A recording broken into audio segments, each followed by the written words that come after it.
A seismic shift in American defense just happened, and the mainstream media is scrambling to catch up. President Trump has just signed what might be the most significant executive order of the decade, the creation of America's own Iron Dome defense system. But that's just the beginning. New defense contracts canceled, FEMA being overhauled, and the complete restructuring of our national security apparatus. And why is the establishment panicking? Because Trump isn't just changing policies, he's fundamentally transforming how America defends itself. And tonight we're going to show you exactly why this has global implications that nobody saw coming. And as we step into 2025, one thing is clear.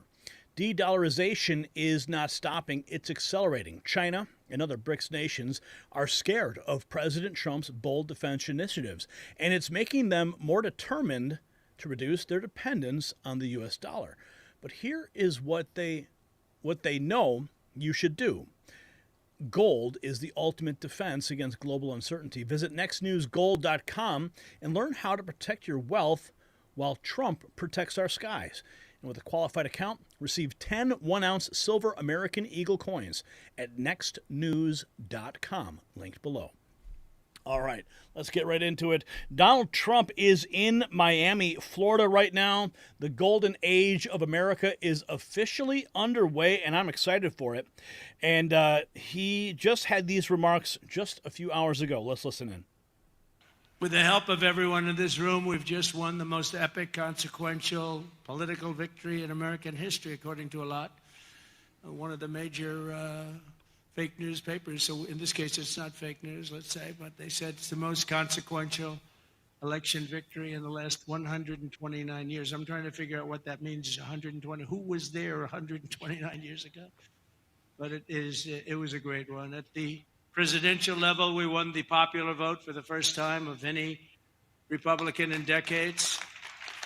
We swept all 7 swing states, Pennsylvania, Wisconsin, Michigan, Georgia, North Carolina, Arizona, and Nevada by very, very big margins, record-setting.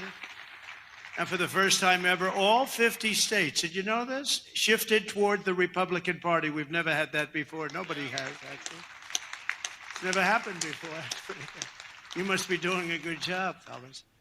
We won the largest number of African-American voters in Republican history, including 39% of black men, a record by a lot. So that's really nice. Thank you. And we won more Hispanic American votes than any Republican ever. It's never won any, not even close. Look at that, Hispanic American. We made historic strides with youth, men, women, urban, suburban, and rural voters. And in a political earthquake, yeah, sit down, just enjoy. What the hell, we're going to be here for a little while. But in a political earthquake, we won a wave of support from labor unions, including massive numbers of auto workers, which gave us Michigan as an example. Think of that. We won Michigan easily, and we did tremendous with the auto workers. And an overwhelming majority of the rank and file membership of the Teamsters. The Teamsters were great. They showed up in droves, and we won them by a lot. Together, we're forging a new political majority that's shattering and replacing Franklin Roosevelt's New Deal coalition, which dominated American politics for over 100 years. That's what we're doing. Let's go, baby. Let's go. President Trump has just announced a new slate of executive orders. Defense Secretary to immediately begin the construction of an Iron Dome system, getting transgender ideology out of our military, stop service members from being indoctrinated with CRT, and offer reinstatement of service members who were expelled due to the COVID vaccine mandate. Immediately begin. And in a little while, I'll be signing 4 new executive orders. First is that I'm directing our new Secretary of Defense, Pete Hegseth, who's going to be great, by the way. Thank you for the support.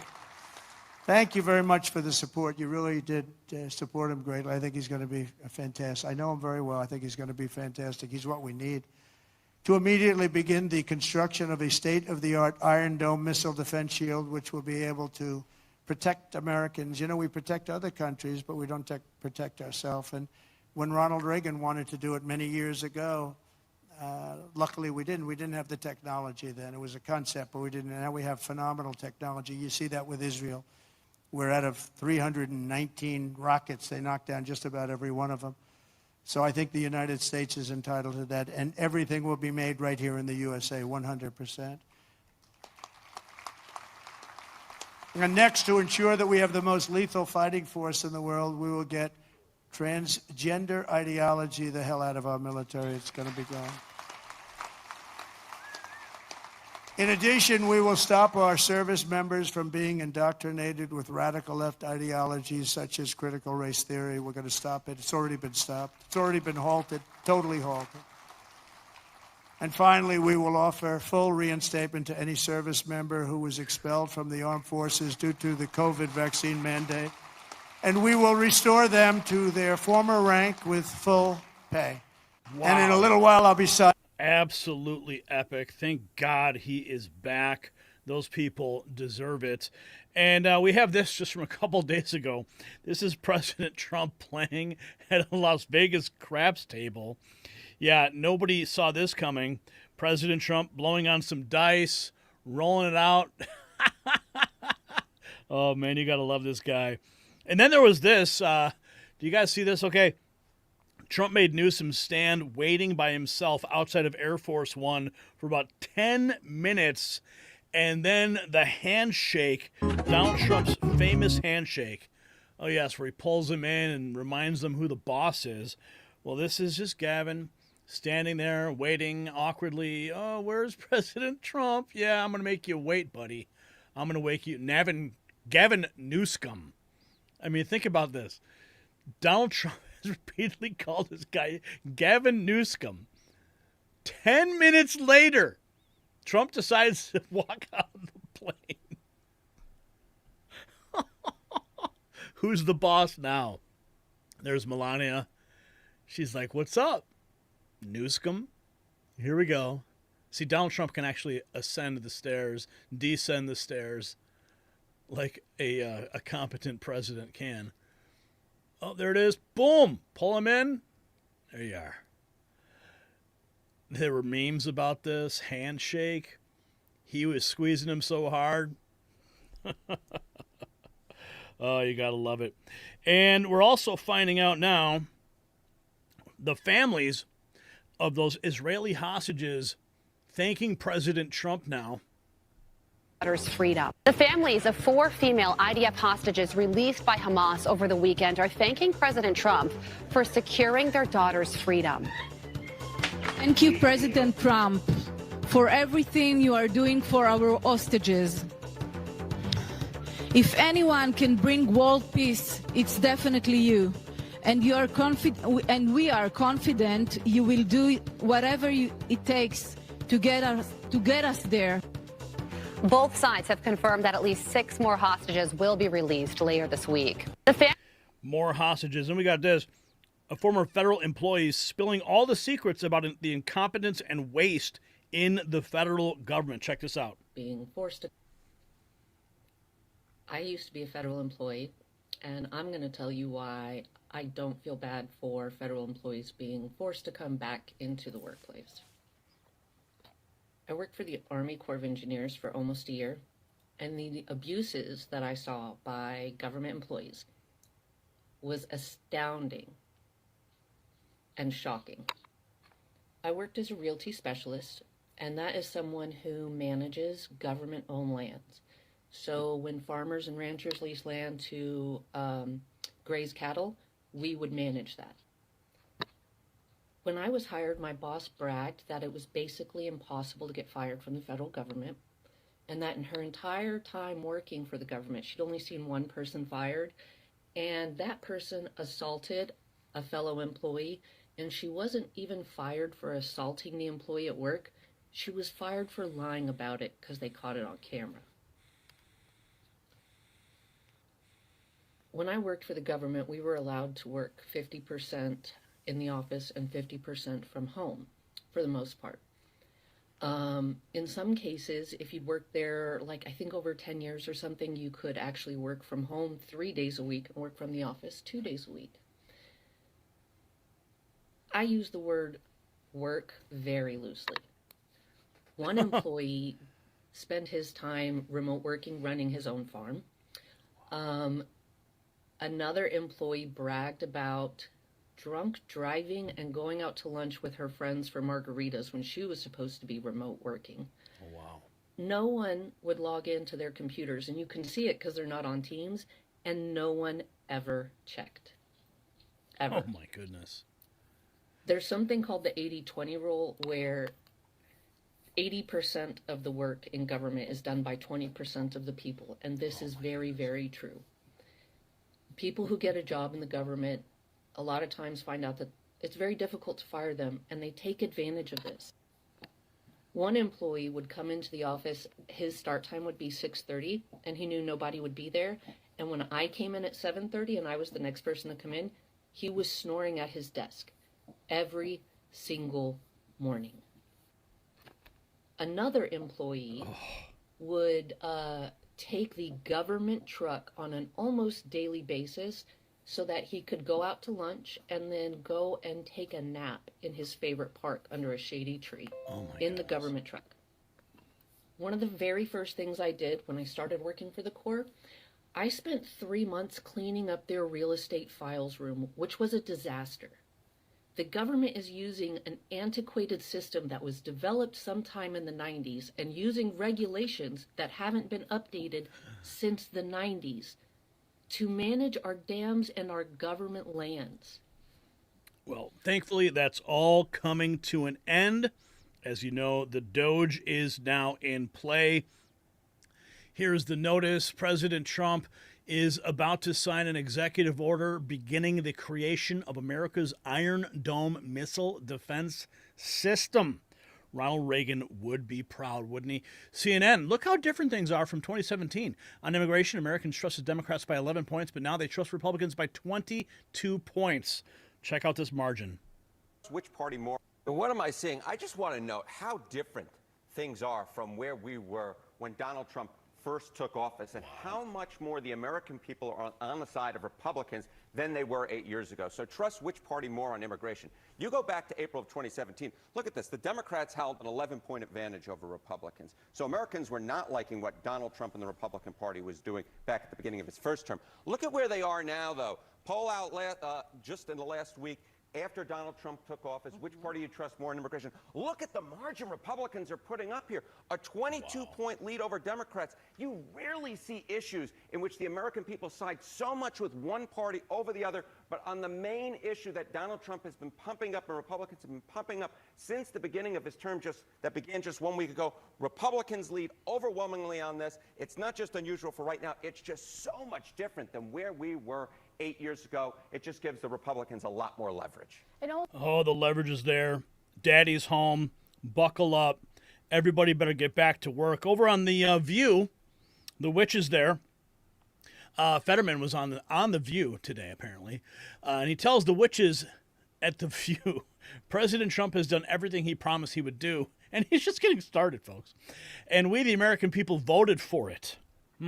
This is interesting. Fetterman is really an anomaly in the Democrat Party these days, and he's kind of growing on me. Let's see what he had to say to their faces this time.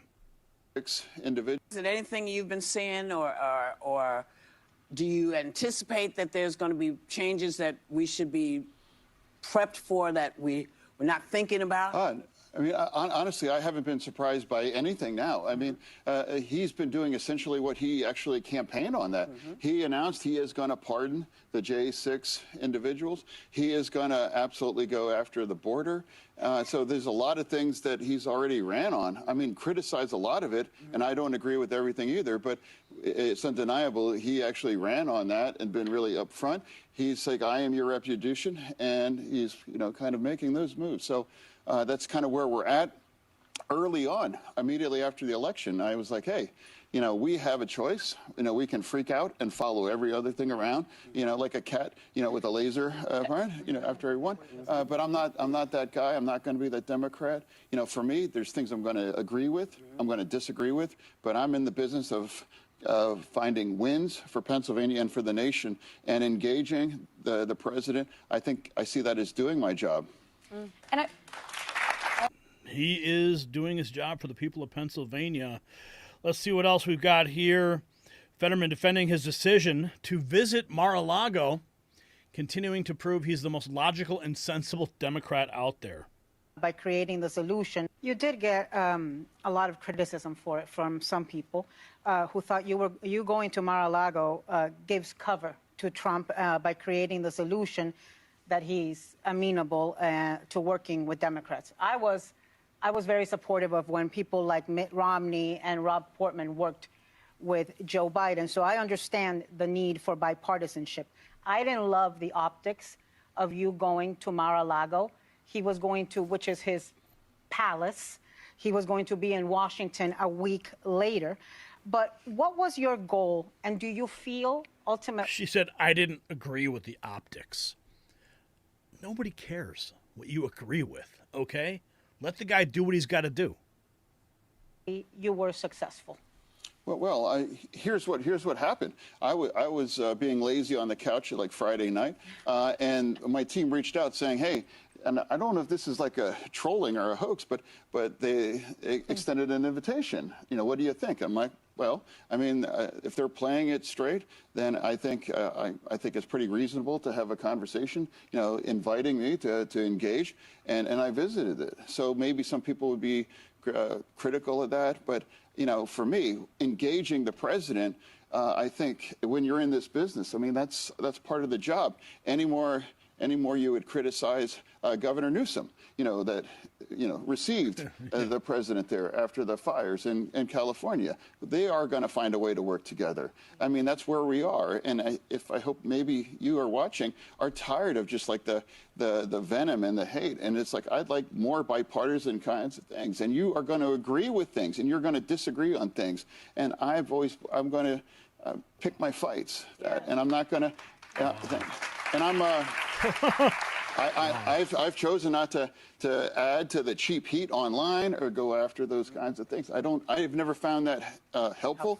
And if those kinds of things were helpful, you know, we would be in a different situation. You know, we'd be the ones making those kinds of decisions with the new administration with then Vice President Harris. Yeah. Yeah, well, you certainly are not making those decisions. Now you're playing catch up. Wow. Then we got this. President Trump is bringing back even more, over 8,000 military members who were dismissed for not getting the COVID vaccine with back pay.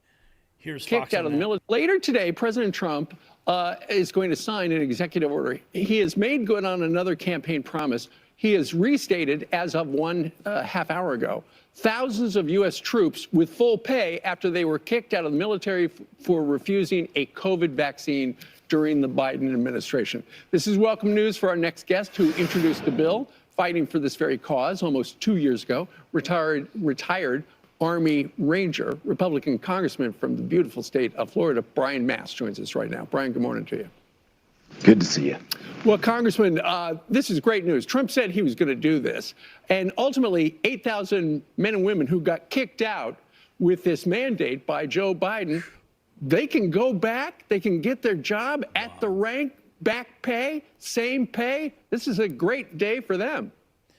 Before he goes on with Mast, I wanted to make a point to say 8,000 people. How long have they been out of work? How long have they been not in their previous position? They had to find a solution, find a new job, support for their family, and what, they're just going to go ahead and just take their old job back? I mean, they've probably already settled into their new lifestyle and their new job.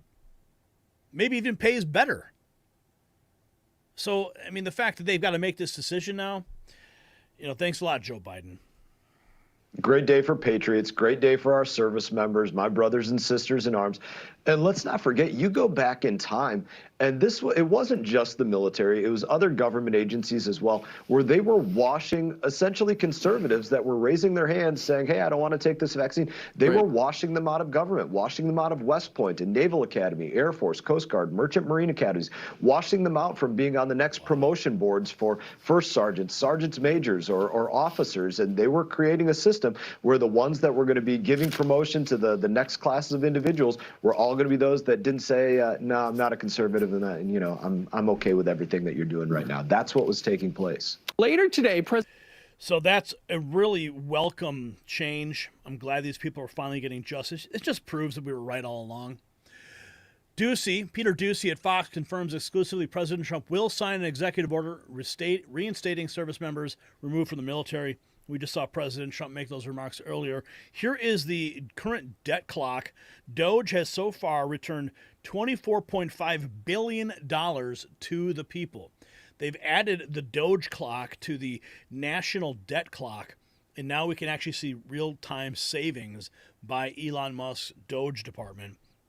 J.D. Vance currently wheels down in Virginia. President Trump have not forgotten about the American people. Right, I'm sure going over everything that they're highlighting, and we'll go there now to the vice president coming off of Air Force Two.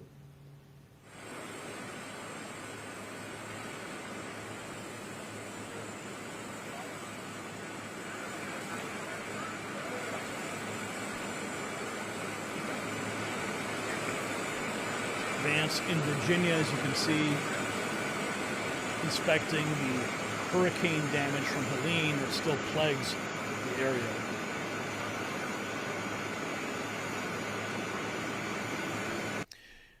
Yeah. How long did it take Joe Biden or Kamala to get out there? Unbelievable. America first is now. And look, do you hear about this? The statement from the Premiere of Greenland. All right, this was just a day ago. Recent events have had an impact on all of us, and many of you have contacted me to tell me about your insecurity. I have great understanding for that. In these difficult times, we must remember that we are not alone, and we have many partners around the world who support us. We will continue our defense of our country and its people. Although the pressure is great, we must not panic. We must stand together as a people and show that Greenland belongs to the Greenlanders. Wishing you all a continued good Sunday evening. Notice, look at the word there. We must stand together as a people and show that Greenland belongs to the Greenlanders. He didn't say Greenland belongs to Denmark, right? No, he didn't say that. But a Denmark politician told President Trump to F off when it comes to acquiring Greenland. That's one of the big debates right now. We've got the video. Check it out. Dear President Trump, listen very carefully. Greenland has been part of the Danish kingdom for 800 years. It's an integrated part of our country. It is not for sale. Let me put it in words you might understand. Mr. Trump, fuck off. Dear President Trump, yeah, well, listen very we all listen very carefully. 800 years? Oh, maybe it's time for change. Greenland belongs to Greenlanders and not to Denmark. I think that man is saying a few words there. And if you want some backstory on Greenland, it's not the first time we have attempted to purchase that territory. Let's see what it says here. Nick, did you know Greenland has been more than just a cold, distant land in the eyes of the U.S.? Ever wonder why Greenland has been on the U.S. radar for over a century? Let's check this out. Truman made an offer to. Did you know the U.S. has a history of trying to purchase Greenland from Denmark? In 1867, U.S. Secretary of State William H. Seward proposed the possibility of acquiring Greenland, but nothing materialized as it was rejected by Congress. In 1946, President Harry Truman made an offer to purchase Greenland from Denmark for $100 million in gold. Denmark declined the offer. In Trump's last term, he also proposed buying Greenland and refused a state visit to Denmark in response to his idea being rejected. So why Greenland? Number one, Greenland's position in the Arctic makes it crucial for North American defense. The U.S. already operates Bidufik Space Base, formerly known as Thule Air Base in Greenland. It's the northernmost U.S. military installation, which plays a key role in missile defense and early warning systems. Number two, Greenland holds large deposits of rare earth elements, essential for electronics, renewable energy technologies, military equipment, and satellites. The Key-Vane Veld project is Greenland's most well-known rare earth deposit, located in southern Greenland. It is estimated to hold one of the largest concentrations of rare earth minerals outside of China. The site also contains uranium, zinc, and fluorspar, though public opposition led to the halt of uranium mining at Akihito Vane Veld in 2021. Number three, as Arctic ice melts, new shipping routes are opening, reducing travel times between Asia, North America, and Europe. Greenland's proximity to these routes enhances its value. For now, Denmark has consistently rejected all proposals to purchase Greenland. Only time will tell what happens next. But they could vote to become a state, couldn't they? Yes, they could. We've got more here. Let's keep going. CNN's Kate Bolden, how do you say that, Bolden? Panics and tries interjecting after CNN's Harry Enten tells her Trump has a higher approval rating than he's ever had. Oh, yes, they're panicking at CNN. It's a very different This is a very different Donald Trump. He's leading a very different administration in the way he's attacking things, and the American public is very much more in line with him than they were at any point during his entire first term. Well, I would say, correction, this is not a very different Donald Trump. This is a very different Donald Trump as being viewed by voters in this In the way he's going about things with Susan Wiles leading things, I think he is, going at things in a much less disorganized fashion, much more organized. Take me back in history. Take you back in history. So it was so interesting to me that Donald Trump's first net approval rating of his second term is higher than his entire first term. And I was interested, has that ever happened? Has the second term net approval rating in the first month, have you ever had a higher rating than any net approval rating during the entire first term? Donald Trump is the only... I have a really hard time believing this. This is 100% true. I went back. I love spreadsheets. Donald Trump's is the first guy ever whose net approval rating in the first month of his second term is higher than any rating that he had as an entire first term, Kate Baldwin. This is true. I don't make stuff up. The numbers are the numbers. I believe you in nothing except when you have it in the wall, and then I believe everything you say. That's exactly right. Which is why... This is a... Yep, you can't deny the numbers, right? We've got so much to get to in this segment here. Here is more on some of those people. I believe this is a government worker here. On Friday,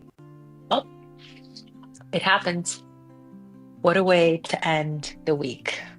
5 o'clock on a Friday, got our notice, effective March 10th. We're back in the office 5 days a week. No telework. And that's the most fucked up thing, is not only did you issue this executive order, Cheeto, but the executive order trumps, unintended, and rescinds any previously agreed upon telework agreements. So before, I was able to telework once a week when I was in the office every day. Now no mores. No. I'm so upset. You've got to go to I work. am so mad. And honestly, I also feel for the parents. They're going to need to figure out childcare. They're going to have to commute. So many people don't live in DC and have to drive so far every single day. Wow. This fucking sucks. This sucks. Oh no. And the crazy thing is, we've only just begun. We're just getting started on all of this fuckery. Oh my. Oh yeah, well, it you know what? happens. The rest of America has to work. Okay, honey? So get used to it. J.D. Vance had a nice interview on Face the Nation that made headlines. Vice President J.D. Vance in his element, leaving hack reporters floundering like fish out of water while he glides through the conversation with the poise of an ice skater on a freshly Zamboni'd rink. Listen to how he dismantles this reporter. We cannot unleash. Well, Margaret, I don't agree that all these immigrants or all these refugees have been properly vetted. In fact, we know that there are cases of people who allegedly were properly vetted and then were literally planning terrorist attacks on our country. That happened during the campaign, if you may remember. So clearly not all of these foreign nationals but there are have been properly 30,000 vetted. people in the pipeline, Afghan refugees. But my primary Do you stand by concern it? as the vice president, Margaret, is to look after the American people. And now that So we no. know that we have vetting problems with a lot of these refugee programs, we absolutely cannot unleash thousands of unvetted people into our country. These people it's are not vetted. good. These people are vetted. Just like the guy who planned a terrorist attack in Oklahoma a few months ago, he was allegedly properly vetted, and many people in the media and the Democratic Party said that he was properly vetted. Clearly he wasn't.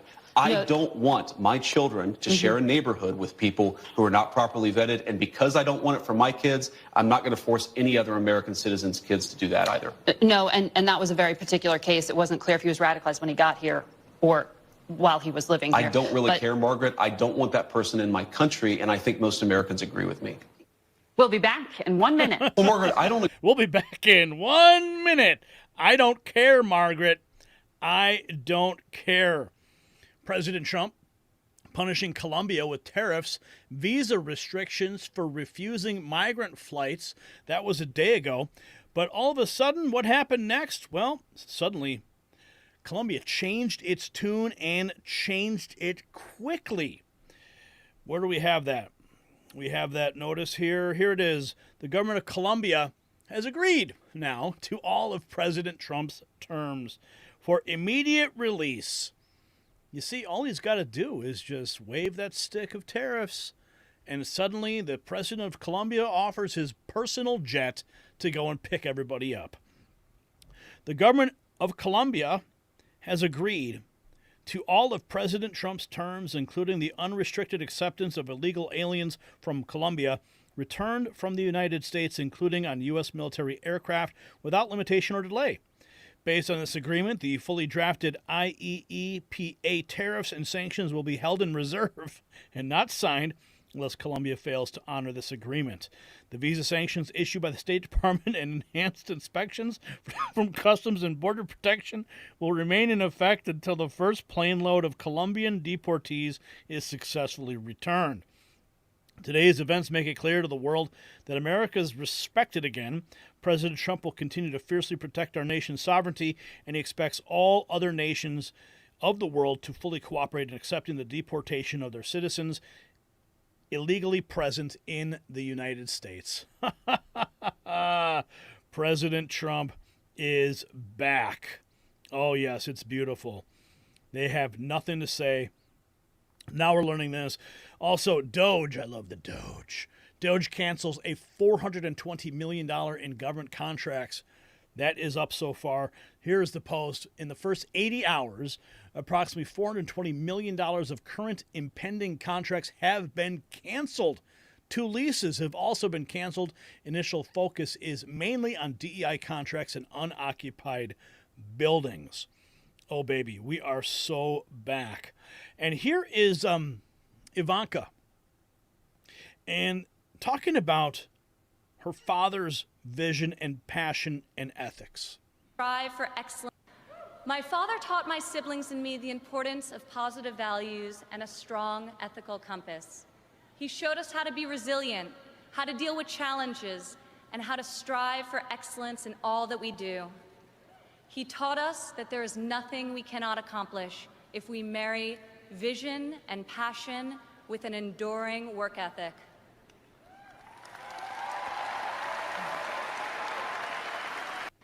My father taught... It feels so good to have that man back in office. God bless Donald Trump for shaking up and disrupting the Washington establishment. President Trump proposing overhauling or eliminating FEMA altogether. $1.45 billion was used to house criminal illegal aliens instead of aiding Americans. And what happened in Western North Carolina? What happened in California? Yeah, there's no aid left to go around. They spent it all on illegals. Let's listen in. Key reaction. Nancy Mace, welcome, Congresswoman. Nancy Mace. Thank you for having me. So President Trump fired 17 inspectors general over the course of this weekend. Senator Chuck Grassley, a Republican of Iowa, is saying, quote, there may be good reason the IGs were fired. We need to know that if so. I'd like further explanation from President Trump. Regardless, the 30-day detailed notice of removal that the law demands was not provided to Congress. And I want to play key reaction from a Democrat in the Senate.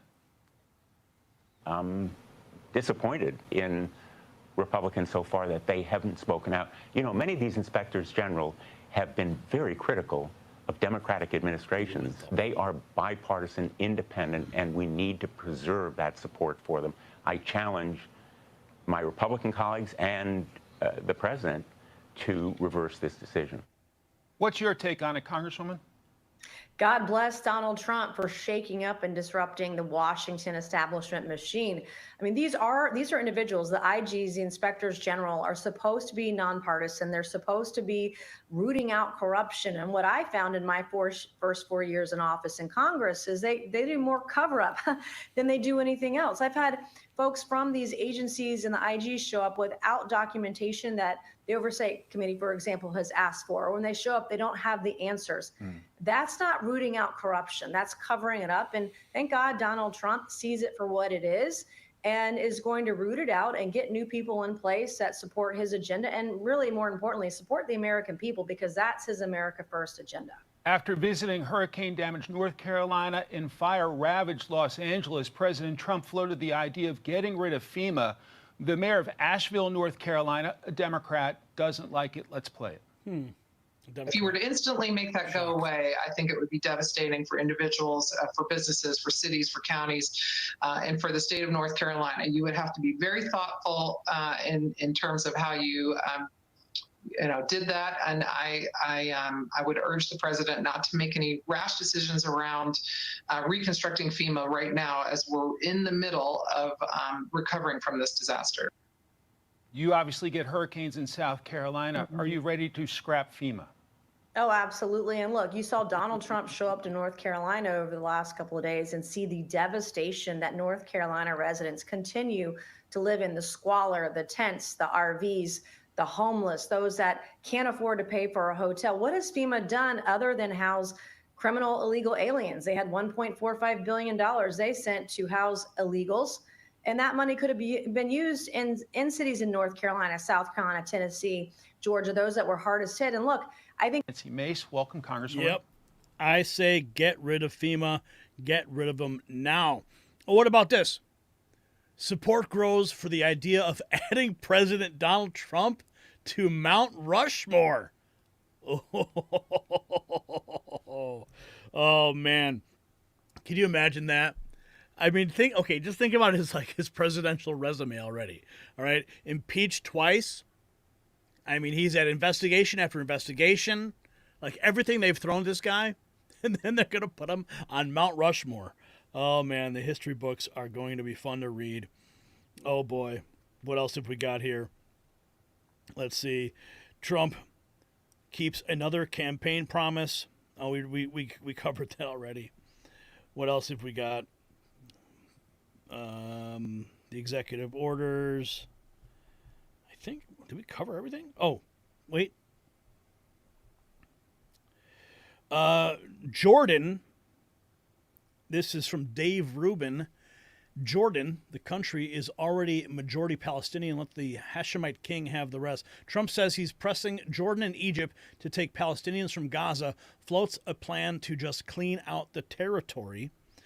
The Palestinian community in Jordan is estimated to make up between half and two-thirds of the country's population. This means between 50 and 60% of Jordanians are of Palestinian descent. Yeah, people are freaking out about that. Clean it out. Clean out Gaza. Trump cancels a 60-year-old affirmative action employment mandate for federal contractors. That is gone. Here is the, U.S. President Donald Trump spoke today with the King of Bahrain, Hamad bin Isa Al Khalifa, one of the signatories of the Abraham Accords. King Hamad congratulated President Trump on the inauguration, while the two leaders further discussed regional peace and security. Today, President Trump held a call with His Majesty King Hamad, congratulating President Trump. The two leaders discussed their support for regional peace and security, including building upon their work to promote peace through the Abraham Accords. J.D. Vance, of course, down in Virginia. A ceasefire, one day ago, ceasefire disputes between Israeli and Hamas Hezbollah throw the region into turmoil. Well, I'm sure President Trump's going to fix that real quick. Of course, we have the president of Colombia bending the knee to Donald Trump. So many great things are happening in this country. Even Fetterman is crossing the aisle. So we're going to continue to track all these things as they're happening. And let's just hope that President Trump continues to blow on the dice for America, right? So what we're witnessing is unprecedented. Trump isn't just improving America's defense systems, he's revolutionizing them. The Iron Dome initiative, the cancellation of wasteful defense contracts, the complete overhaul of FEMA, these aren't just policy changes, they are a complete reset of America's security priorities. We're looking at $24.5 billion already saved from canceled contracts, and that's just the beginning. But here's the question that's making the military-industrial complex nervous. If Trump can strengthen our defense while cutting wasteful spending in just 8 days, what does it tell you about decades of Pentagon contracts under previous administrations? Share your thoughts below. And shield yourself in style with our exclusive Mag Avengers collection, available now at shop.nextnewsnetwork.com.